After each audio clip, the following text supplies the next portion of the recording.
Sorry for the interruption, guys. There were some interruptions, so no, but we'll continue now. Okay. So we were at the tuberculosis of the spine. Now, for the laboratory findings, we'll do the Montague's test, which would be positive. Elevated ESR would be present. And now for the treatment part, anti-TB medicines, chemotherapy would be given for 6 to 12 months appropriately, and bracing of the joints and surgery if the infection has spread to the joint and destruction is present. Now, in POTS paraplegia, spinal cord is compressed by inflammatory material, bone or disc, or fibrosis. Signs of paraplegia: early onset paraparesis, ADSF with recovery in majority, late onset paraparesis due to deformity, disease reactivation, and vascular problems. Now we'll discuss about other infectious disorders of bone and joints which are not so common. Okay, and now we'll first discuss gonococcal arthritis. Gonorrhea may be complicated by acute arthritis, which arises within 2 weeks of urethral discharge. So inflammation is confined to subsynovial layers.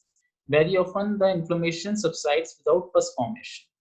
Onset is usually sudden, similar to septic arthritis, but condition of patient is well maintained in spite of severe local signs. This is a typical sign of gonococcal arthritis. The knee is commonest joint affected.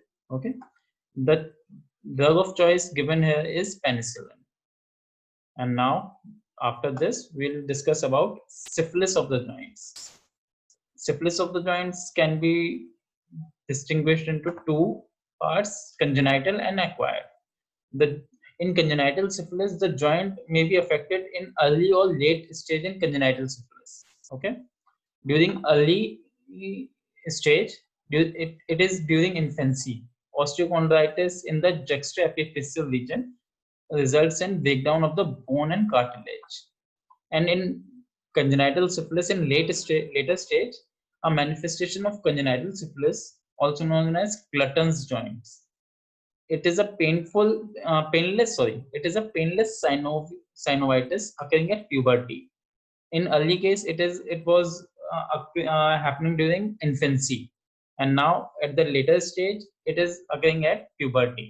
Okay, it in later stage in Clutton's joints, this mainly affects knees and elbows bilaterally. Okay. Now in acquired syphilis, the joints may be affected in secondary and tertiary stages of acquired syphilis. In the secondary stage, transient polyarthritis and polyarthralgia involving the larger joints occurs. Okay. In tertiary stage, gummatous arthritis occurs where the larger joints are most often involved. Now, last but not the least, there are some fungal infections which causes infectious diseases of bones and joints. Fungal infections of the bone occur usually in patients with suppressed immunological status. Okay. Now, the infection particularly common is that of the foot. It also known as Madura foot. This is caused by an organism called Maduromycosis. Okay. It starts as a nodular swelling over the dorsum or the sole of the foot. The nodule bursts and discharges a thin pus. There may be multiple small sieve-like erosions in the bone of the foot due to this continuous and long-term infection. And if the infection is very spread to very large area and has gone deep, even amputations have to be made. Okay, and with this I conclude this session. Okay, if you have any questions, please forward it to my email. I will provide it to you. Okay, thank you. And I would say special thanks to MMA Movement Maestro Academy, Dr. Pradyut sir, for providing us this platform where we can share our knowledge with others and also get knowledge in turn. Okay, so with this I'll conclude this. Good day.